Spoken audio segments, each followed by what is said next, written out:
नहीं होने वाला और हम उसे अस्वीकार करने की कोशिश करते हैं, दैट इज नेगेटिविटी, क्योंकि हम उसे स्वीकार नहीं करते। जब कोरोना की शुरुआत हुई तो हम कलाकारों ने ये सोचा, अरे क्या होने वाला है, यहाँ कुछ भी नहीं होता, वो तो, and this is human psychology, वो तो वहां पर हुआ, यहाँ इतना कुछ थोड़ी, और होगा भी तो 10-15 दिन में ठीक हो जाएगा। We did it because the first thing जो हमारे मर्जी के खिलाफ होती है, उसमें सबसे पहली चीज आती है, वो है डिनायल। हमने डिनाय किया। जब हम डिनाय करते हैं और चीज वैसे के वैसे बनी रहती है, तब उस चीज का हमें गुस्सा आने लगता है कि अरे यार ऐसा कैसा, ये कैसे हो सकता है। और जब ये चीज परसिस्ट होने लगी, कंटिन्यू होने लगी, तो हमें गुस्सा आने लगा कि यार ये व्हाट इज दिस, ये बहुत गलत बात है, ऐसा तो नहीं होना चाहिए। कुछ दिनों बाद हम निगोशिएट करना शुरू कर देते हैं कि चलो यार अब ऐसा है ही तो सही, 2 महीने बाद तो हो ही जाएगा, तब तक हम कुछ और दूसरा काम कर लेते हैं, तब तक हम उसके पर्याय ढूंढने की कोशिश करते हैं। जब ये फेज भी गुजर जाती है, उसके बाद हमको आता है डिप्रेशन। और जब जब हम इस डिप्रेशन के आगे निकल जाते हैं, तब हम इस चीज को स्वीकार करते हैं। So our acceptance is a process. जिसने स्वीकार नहीं किया और इतनी लंबी प्रोसेस के माध्यम से गया, उसका थिंकिंग निगेटिव होता है। जिसने स्वीकार किया और उसके रास्ते ढूंढने की कोशिश की, दैट इज पॉजिटिव। सीधी सीधी बात है कि अगर हमारे मर्जी के खिलाफ कोई काम हो रहा है और हम उसे स्वीकार करके आगे बढ़ते हैं, तो वो एडवेंचर बन जाता है। Hello hello, anybody is having any problem? some voice, some sound is disturbing. Any question, anything somebody wants to say? Or please mute your mics please, क्योंकि आपकी आवाज आती है और फिर वो आवाज से मैं डिस्टर्ब हो जाऊंगा तो बाकी लोगों को भी सुनाई नहीं आएगा। So if you accept the things and go ahead, that becomes adventure. And if you don't accept और आप पीछे हट जाएं, तो आपके मन में एक डर पैदा हो जाता है। और इसीलिए आदमी जब डिस्टर्बेंस के कारण, जब उसके मन में ये डिस्टर्बेंस पैदा होता है, तब ये डिस्टर्बेंस उसे खुशियों से परावृत्त करता है, खुशियों के रास्ते से दूर ले जाता है। The first thing to open your doors of happiness is find out your level of acceptance. आप स्वीकार कितना कर सकते हैं। जितना आप डिनाय करेंगे, जितना आप झुटलाएंगे, उतना आप सच्चाई से, खुशियों से दूर जाएंगे। So the first thing is acceptance. The second thing is disturbance. ये हमारे बीच में जितनी बाधाएं, अवरोध, जितनी भी मुश्किलें आ रही हैं, जिसके कारण हम खुद डिस्टर्ब हो रहे हैं, इस डिस्टर्बेंस से हम खुद कैसे दूर हो पाएंगे, ये हमें सोचना है। ये डिस्टर्बेंस क्यों होता है? क्योंकि हमारी सकारात्मक वृत्ति, जब फॉर एग्जाम्पल कोई एक गिटार बजाने वाला हमारा कलाकार है, उसने किसी एक दूसरे गिटार बजाने वाले को सुना, जब नकारात्मक वृत्तियां आगे आती हैं, तब उस अच्छे दूसरे गिटार बजाने वाले को सुनते समय हम उसकी गलतियां ढूंढने की कोशिश करते हैं, और फिर हमारे मन में जो निर्माण होता है वो निगेटिव थॉट, जिसे हम जेलसी कहते हैं। ऑन द कॉन्ट्री, अगर कोई दूसरा कुछ कर रहा है और उसे हमने स्वीकार कर लिया कि चलो ये जो कर रहा है वो अच्छा कर रहा है, तब उसका काम हमारे लिए प्रेरणा बन जाता है, इंस्पिरेशन बन जाता है। The negativity goes into jealousy, the positivity, the same thing, the positive thought for that leads you to inspiration. इस पूरे कोरोना के काल में बहुत सारे लोग अपने काम में लगे हुए हैं, बहुत सारे लोग सिर्फ हाथ पे हाथ धरे बैठे हुए हैं। उसका तीसरा जो सबसे महत्वपूर्ण कारण है, दैट इज कंप्लायंस, यानी कि अनुपालन, जिसे हम हिंदी में कहते हैं। होता यह है कि हमारे आसपास जो थॉट प्रोसेस चल रही है, हमें समझाने वाले जो लोग हैं वो किस तरीके के हैं, उस पर हमारी पूरी थॉट प्रोसेस, हमारे डिसीजन डिपेंड करने वाले हैं।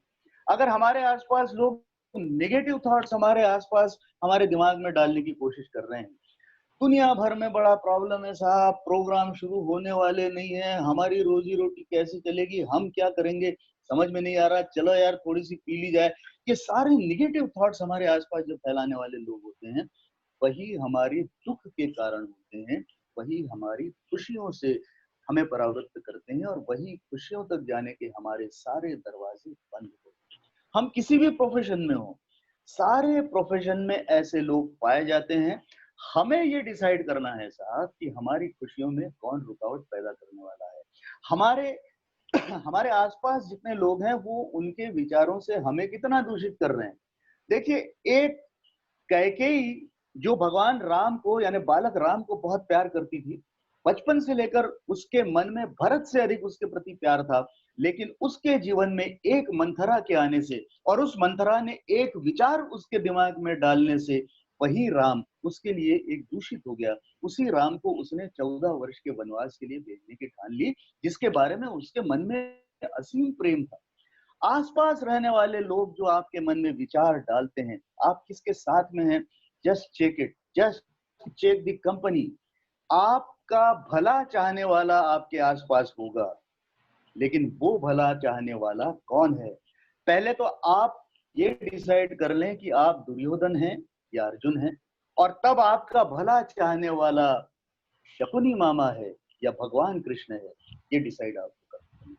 जब ये गलत ख्याल आपके दिमागों को पोषित करेंगे, उस समय सारी निगेटिविटी आपके दिमाग में आएगी, और दोस्तों आप चाह कर भी खुशियों के रास्ते पर नहीं जा पाएंगे। Because when ever you think of going this, भगवान बुद्ध ने संघम शरणम गच्छामि की जब बात कही, संघ में जाने की बात की, उन उन संस्कारों के बीच जाने की बात की, उन लोगों के साथ रहने की बात की जहां पर अच्छे विचार परिपक्वता के साथ व्यक्ति के पास में आएंगे। और ऐसा जब होगा तब खुशियों के दरवाजे हमेशा खुलेंगे। हम ये जानते हैं, हम ये मानते हैं कि बड़ा कठिन समय है, हम ये मानते हैं, लेकिन क्या इसका मतलब ये है कि हम सारे हाथ पे हाथ धरे बैठे रहें? कहीं ना कहीं कोई ना कोई विकल्प हमें ढूंढने पड़ेंगे। मेरे बहुत सारे ऐसे कलाकार मित्र हैं जो कला के क्षेत्र में ही कुछ काम पहले किया करते थे जो आज नहीं है, लेकिन अपनी गुणवत्ता के बदौलत दूसरे क्या कार्य वो कर सकते हैं उसकी तरफ बढ़ गए। For example, a keyboard player is there who was a stage show keyboard player. आज स्टेज शो है ही नहीं उसके पास में। अब उसने धीरे धीरे कंपोजिशन में अपना ध्यान जोड़ लिया। अब वो संगीत बैकग्राउंड म्यूजिक कैसे दिया जाए उसमें अपना ध्यान ढूंढ लिया। अब वो अपने रास्ते खोज रहा है किस तरह से अपने काम बढ़ाए। So everybody has got lot of alternatives. अपने अपने तरीके हमें ढूंढना है, और जब तक हम ये ढूंढेंगे नहीं और हम बोलेंगे कोई आएगा, कोई आके हमें बताएगा, कोई आके हमें सिखाएगा, कोई आके हमें हमारा पेट भरेगा। आज भी बहुत सारे लोग ऐसे हैं, मैं सलाम करता हूँ ऐसे लोगों को जिन्होंने हमारे कलाकारों को इनके कठिन समय में मदद करने की कोशिश की।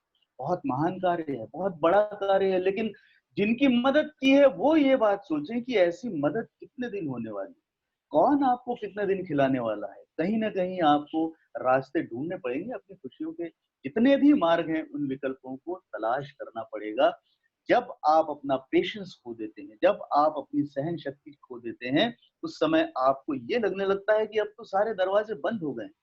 सहन शक्ति जहां पर समाप्त हुई, वहां पर आप टूटना शुरू होते हैं, और जब हम टूटने लगते हैं तो हम समाप्त हो जाने लगते हैं। एक भगवान का मंदिर था, और उस भगवान के मंदिर में एक संगमरमर की बहुत खूबसूरत भगवान कृष्ण की मूर्ति लगी हुई थी। उसी मंदिर में संगमरमर की बहुत सारी टाइल्स लगी हुई थी। बहुत सारे लोग आते थे मंदिर में दर्शन करने के लिए। एक दिन वो जो टाइल्स लगी हुई थी फर्श पर, उस संगमरमर की टाइल्स की मंदिर की जो संगमरमर की मूर्ति थी उससे बातचीत हुई, और वो जो टाइल में लगे हुआ संगमरमर था उसने उस मूर्ति से कहा कि यार, मैं भी जिस जाति का हूं तुम भी उसी जाति के हो, दोनों हम संगमरमर के हैं। तुम्हें जिस ट्रक से लाया गया मुझे भी उसी ट्रक से लाया गया, तुम्हें भी यही सारे गुण तुम्हारे अंदर विद्यमान है, वही सारे गुण हम में विद्यमान है। लेकिन एक चीज समझ में नहीं आती कि इस मंदिर में जितने लोग आते हैं मेरे ऊपर पैर देकर चलते हैं और तुम्हारे पैर पड़ते हैं। ऐसा क्या फर्क है तुम में और मुझ में? हम दोनों तो एक समान हैं, हम दोनों ही संगमरमर के बने हैं। फिर क्यों कि लोग तुम्हारे पैर पड़ते हैं और मुझ पर पैर देके जाते हैं? मूर्ति ने टाइल की ये बात सुनी, और मूर्ति ने कहा कि हम दोनों एक ही जगह से आए हुए हैं, हम दोनों की प्रॉपर्टीज भी एक हैं, लेकिन फर्क सिर्फ एक है हम दोनों में, और वो ये है कि जब शिल्पकार ने हमें आकार देने के लिए छन्नी हथौड़ी का इस्तेमाल किया, तब मैंने उन सारे घावों को सहन किया, और अपना जो मूल आकार था उसे उन छन्नी हथौड़ी की मार से परिवर्तित करने की क्षमता अपने आप में थी, इसलिए मैं टूटा नहीं। और तुम थे कि तुम में थोड़ी सी मार पड़ी और तुम टूट गए, इसीलिए तुम टाइल बने और मैं मूर्ति बना। अगर हम हमारी सहन शक्ति को उस लेवल तक लेकर जाने की क्षमता रखते हैं तो हम भगवान की मूर्ति बनेंगे, मंदिर की टाइल नहीं बनेंगे। मेरा कहने का तात्पर्य सिर्फ इतना है कि तकलीफें नहीं है ऐसा कौन कह रहा है साहब? तकलीफें पूरी दुनिया में हैं। हम कहाँ उसे कह रहे हैं कि स्वीकार न करें। लेकिन हमारा कहने का तात्पर्य ये है कि जब तक हम उन तकलीफों के साथ जीने की कोशिश नहीं करेंगे, उन्हें स्वीकार नहीं करेंगे और उन्हें स्वीकार करने के बाद उनमें से मार्ग नहीं ढूंढेंगे, तब तक हम सफलता के रास्ते, खुशियों के रास्ते नहीं जा पाएंगे। ये बात बिल्कुल तय है। और इसीलिए सबसे पहले हमें उसे स्वीकार करना होगा और खुशियों के इन सारे रास्तों को अपने आप में ढूंढने की कोशिश करना होगा। मित्रों, बहुत सारी चीजें हैं, ढेर सारी बातें ऐसा लगता है कि हम और आप करें, लेकिन समय का भी अभाव है। और जहां तक प्रश्न खुशियों का है और हम आज जिस तकलीफ में गुजर रहे हैं, मैं सभी लोगों के साथ मेरी दुआएं प्रेषित करता हूं। मैं चाहता हूं आज ये जो लॉकडाउन थोड़ा बहुत खुला है, जिसे अनलॉक करने की हम बात कर रहे हैं, ये हमारे महाराष्ट्र में तो 21 जुलाई तक ये बढ़ाया जाए ऐसा नोटिफिकेशन भी आया है। लेकिन जो अनलॉक हुआ है, ये अनलॉक इसलिए नहीं खुला है कि कोरोना की महामारी से हम दूर हो गए, बल्कि इसलिए खुला है कि हम हमारी जीविका के लिए इसके साथ रहकर ही कैसे आगे बढ़ें। दुश्मन जब पुराना हो जाता है तो उससे नफरत या युद्ध नहीं किया जाता, उसके साथ रहने की आदत डाल लेनी पड़ती है और वही हमें और आपको करना है। दोस्तों, एक सिर्फ छोटी सी बात कहकर मैं अपने शब्दों को विराम देता हूं कि जीवन में खुशियां ये हमारी संपत्ति है। जैसा मैंने कहा, अपनी संपत्ति को संभाल कर रखना जरूरी है। अपने दुखों से प्यार करने के बजाय अपनी संपत्ति, अपनी खुशियों से अगर हम प्यार करेंगे तो निश्चित ही जीवन में हम आगे बढ़ पाएंगे और खुशियों को पाल सकेंगे। एक फकीर था और उस फकीर का उसकी आदत थी कि वो बहुत हंसता था। न सिर्फ हंसता था बल्कि लोगों को हंसाया करता था। उसके मरने का वक्त आ गया। वो कभी किसी से मांगता कुछ नहीं था, वो सिर्फ जहां भी जाता था लोगों को हंसाता था, जिसने जो दे दिया रख लेता था, लोगों से हंसी खुशी बात किया करता था। उसके मरने का वक्त आ गया, किसी ने कहा कि फकीर तू तो अब मरेगा, तूने आज तक कोई रोजे उपवास रखे नहीं, तूने आज तक कभी खुदा की कोई इबादत की नहीं, जब देखो तब तू या तो हंसता या लोगों को हंसाते रहा। तुझे क्या लगता है कि अब तुझे खुदा जन्नत बख्शेगा? हमें तो नहीं लगता, क्योंकि तूने कभी खुदा के आगे सिर भी नहीं झुकाया। और उस फकीर ने मरते समय जो जवाब दिया वो जीवन का सबसे बड़ा सत्य है। और वो सत्य ये है कि मैंने भले ही खुदा के सामने सर न झुकाया हो, तुम खुदा के सामने सर क्यों झुकाते हो? जाहिर है कि आप खुशियां पाने के लिए खुदा के सामने सर झुकाते हैं। जिन खुशियों की तलाश खुदा के सामने सर झुका के आप करते हैं, वही खुशियां देने की कोशिश मैंने आपको की है। अरे मैं मरने के बाद जब खुदा के पास जाऊंगा तो उसे भी हंसाऊंगा, उसे भी खुश करूंगा। इससे ज्यादा मेरी जिंदगी का मायना और क्या हो सकता है? वाह वाह। भगवान खुदा ये सोच भी नहीं सकता कि वो मुझे जहन्नुम नसीब दे। मुझे तो जन्नत ही जन्नत में जाना है, क्योंकि मैं जिंदगी भर खुश था। मैंने जिंदगी भर अपनी खुशियां लोगों को बांटी। दोस्तों, खुशी एक ऐसी संपत्ति है, आप जितनी बांटेंगे उतनी बढ़ेगी। एक बड़ा प्यारा गीत था मन्ना डे साहब ने गाया हुआ, तुम बेसहारा हो तो किसी का सहारा बनो। अगर आप अपने आप को दुखी मानते हैं, अगर आप ये मान करके चलते हैं कि जीवन में मेरे लिए सारा समाप्त हो चुका है, तो एक लक्ष्य ढूंढ लीजिए, किसी एक का सहारा बनकर देखिए, जिंदगी में वो खुशी आपको मिलेगी, उससे बड़ी खुशी दूसरी कोई नहीं। Thank you very much. आपने मेरी बातों को ध्यान से सुना। Once again I convey my thanks to doctor Sanjay Uttarwar and you all जो आज ज्वाइन हुए और मेरी बातों से आप लोगों को अगर थोड़ा भी सुकून मिला हो, थोड़ा भी कुछ आनंद आया हो, थोड़ी भी खुशी मिली हो, तो मैं अपना भाग्य समझूंगा। Thank you very much. वाह वाह, very good very good. Manoj sir, Salpekar sir, is mind blowing presentation given by you. अब तक मैंने सुना था थैंक यू कि सर। मनोज सर बहुत अच्छे से डिलीवरी करते हैं। कंपेयरिंग में आप कार्यक्रम पे कंपेयरिंग आपकी सुना था मैंने, शॉर्ट डिलीवरी के लिए होता था, लेकिन at a stage of half an hour में आज आपको सुना और बहुत ही बढ़िया। आपने जो एग्जाम्पल दिया टाइल्स और मूर्ती वाला, शनीचे घाव सोसून जो मूर्ती बनतो त्याला मग देवत्व प्राप्त होतं आणि जो पहिल्या शनीला तुटतो तो तो टाईल्स होतो। हे फार अतिशय सुंदर उदाहरण तुम्ही दिलं सर। आणि हे उदाहरण जे आहे खरंच अतिशय समर्पक आहे आजच्या परिस्थितीला। आज जी काही अडचण तुमच्या समोर आहे, जे काही कोरोनाने क्रायसिस निर्माण केलेले आहे, त्याच्यासमोर तुटून न जाता त्याचा जर सर्वांनी हो सर, खूप सुंदर खूप सुंदर।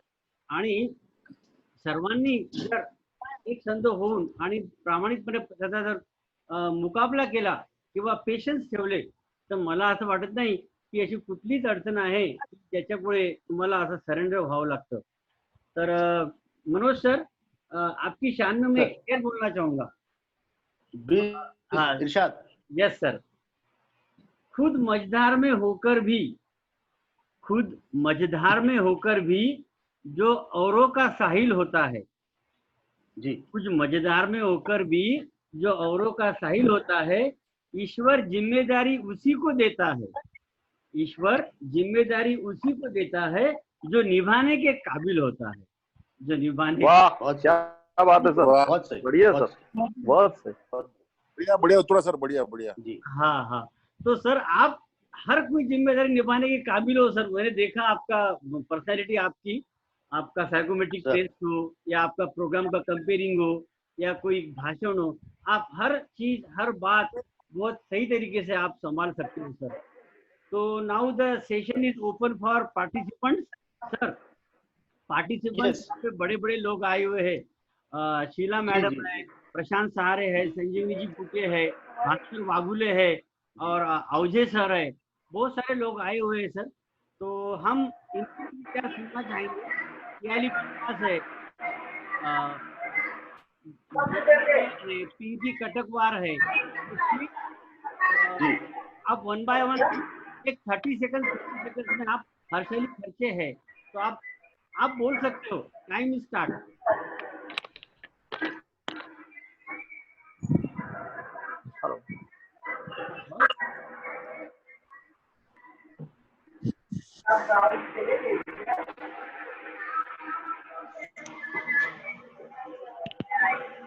हेलो. जी. जी, बोलिए.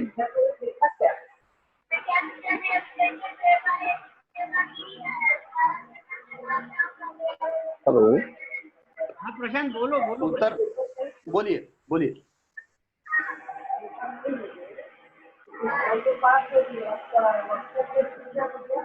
सर, ये सारे माइक्स अनम्यूट कर दीजिए, सिर्फ उनका सारे म्यूट कर दीजिए, सिर्फ इनका अनम्यूट रखिए. ये इतने सारे माइक चालू रहेंगे तो किसी को कुछ नहीं समझेगा. Yes sir. म्यूट तो किया है सर मैंने, सभी के तो म्यूट है. वो आवाज कहीं से आ रहा है. हाँ, बोलिए ना सर, पूछ रहे थे, अभी कुछ बात कर रहे थे. सभी के माइक म्यूट है सर, सभी के स्पीकर. जिनको बोलना है वो अपना. या हाँ जी सर. हाँ, बोलिए.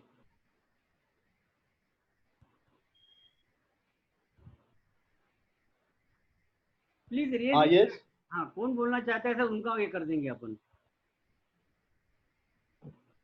हाँ सर. मनोज सर, हाँ, बोलिए ना.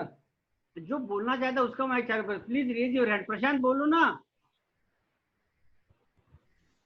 प्रशांत जी. यस. सेशन बहुत अच्छा चल रहा है, हर चीज बहुत अच्छे से समझा रही है. और मनोज सालपुकर के तो बात ही कुछ अलग है. काफी दिनों से, काफी सालों से हम लोग सुन रहे हैं उनको, और उनका सुनने के लिए हम लोग काफी टाइम तक वहाँ स्टेज पे रुकते हैं. बहुत ही अच्छा उनका स्पीच रहा आज का, और आज का सेशन बहुत अच्छा रहा. बहुत thanks. So nice. So nice of you. Thank you. Thank you. और कोई बोलना चाहता है? शीला मैडम.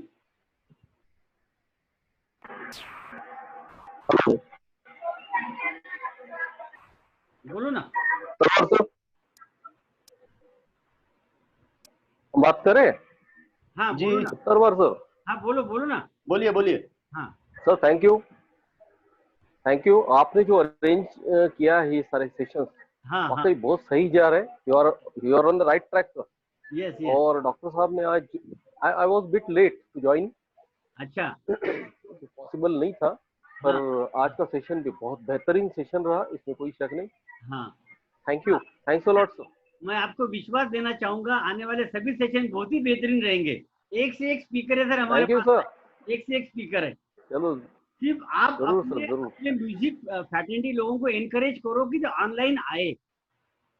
आप जरूर आएंगे सर. एनकरेज करो सर, बस. जरूर आएंगे सर, जरूर आएंगे. हाँ. और कोई बोलना? शीला मैडम, भास्कर भाऊ बोलणार. स्पीकर चालू करा. शीला मैडम.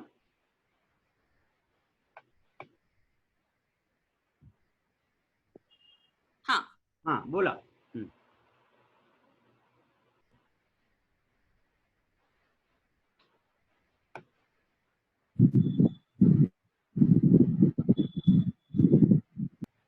म्यूजिक प्रोग्राम के एंकरिंग में सुना था, लेकिन आज पहली बार मैंने उनको एक ओरेटर के हिसाब से सुना, and I am really impressed Manoj sir.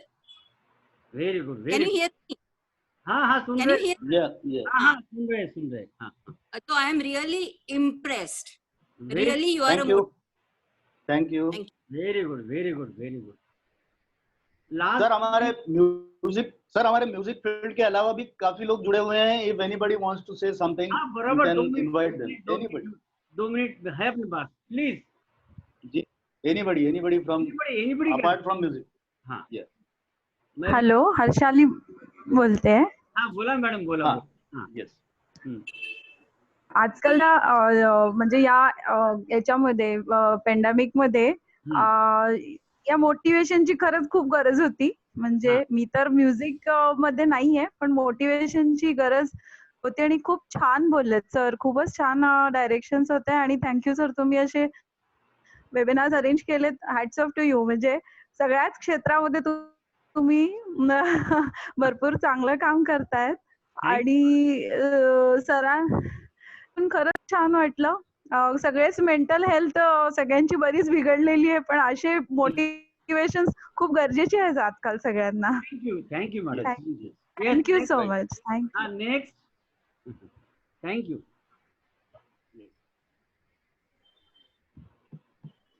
Yes, anybody else, please?